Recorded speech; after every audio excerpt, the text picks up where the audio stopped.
அப்போ 25 வருஷமாக ஃபாஸ்ட்ராக்கோட கஸ்டமராக இருக்கேன்னு நானும் பெருமையாக சொல்லிக்கலாம். Download Fastrack taxi.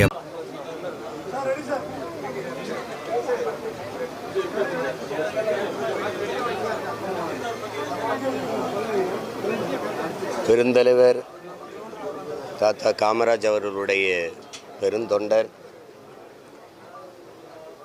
காங்கிரஸ் கட்சியினுடைய மூத்த தலைவர்களில் ஒருவர்.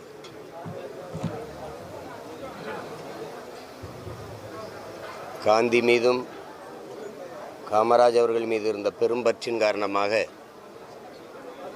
அவர்கள் இருவரும் பெயரை இணைத்து ஒரு தனித்த அரசியல் இயக்கத்தை தொடங்கி நடத்தி வந்த தலைவர்.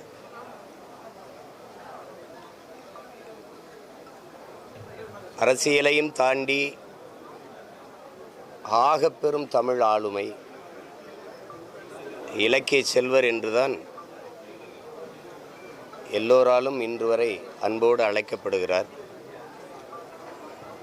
குமரியானந்தன் அவர்களுடைய சொற்பொழிவென்றாலே அதில்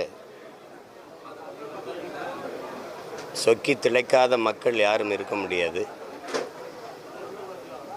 அவ்வளவு பெரிய ஆற்றல் மிக்க ஒரு வெள்ளம் போல, மடை திறந்த வெள்ளம் போல தமிழை அள்ளி பெருக்கக்கூடிய பேராற்றல் கொண்ட பெருமகன். தொடர்ச்சியாக அவர் அரசியல் மேடைகளை தவிர்த்து வசந்த தொலைக்காட்சியில் இலக்கிய நிகழ்வுகளில் பேசிய காணொளிகள் இன்றும் இருக்கிறது.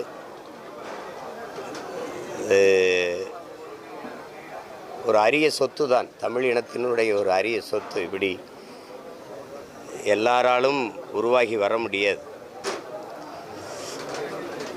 எந்த சமரசமும் செய்து கொள்ளாது கடைசி வரை தன் கொண்ட கொள்கையில் அப்படியே நின்றவர்.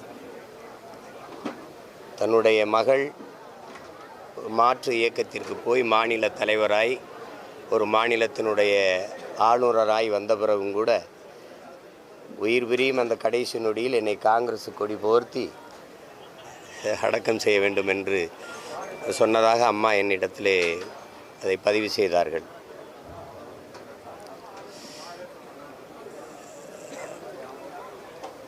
அப்படிப்பட்ட ஒரு பெருந்தலைவர். எம் மீது தனித்த அன்பு அவருக்கு எப்பவும் உண்டு.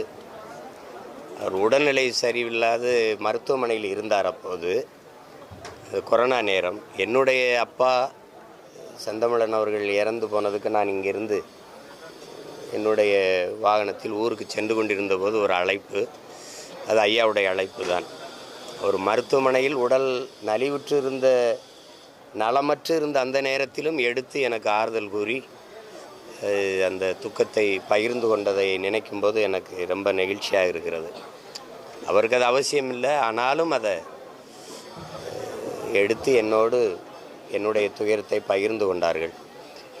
அப்படிப்பட்ட ஒரு ஆகச்சிறந்த மனிதன், சிறந்த தலை சிறந்த இலக்கிய பேராற்றல், ஒரு தமிழ் அறிஞர், ஒரு தன்னலமற்ற தமிழ் இனத்திற்கான ஒரு தலைவர், பெரிய இந்திய பற்றாளர். குறிப்பாக வாஞ்சிநாதன் மீது, இந்திய நாட்டின் இறையாண்மை மீது, ஒருமைப்பாடு மீதும் பெரும்பற்று கொண்ட ஒரு பெரிய தலைவர். அவருடைய மறைவு என்பது ஒரு பேரிழப்பு தான், பேரிழப்பு. தமிழ் இலக்கிய உலகிற்கு உண்மையும் நேர்மையுமான தலைமைகளை தேடுகிற தமிழ் சமூக மக்களுக்கு இந்த தலைமை இன்று இல்லாதது ஒரு பெரிய இழப்பு தான். அவரை இழந்து வாடுகிற ஐயாவின் குடும்பத்தினர், குறிப்பாக அம்மா தமிழிசை சவுந்தரராஜன் அவருடைய குடும்பத்தினர், ஐயா வசந்தகுமார் அவருடைய குடும்பத்தினர், குறிப்பாக என்னுடைய தம்பி விஜய் வசந்த் இவர்களுடைய குடும்பத்தினர், காங்கிரஸ் கட்சி மற்றும் பாரதிய ஜனதா கட்சியினுடைய தோழர்கள், உறவுகள் எல்லோருக்கும் என்னுடைய ஆறுதல். மதிப்புமிக்க பெருந்தலைவர் ஐயா குமரி ஆனந்தன் அவர்களுக்கு என்னுடைய புகழ் வணக்கம்.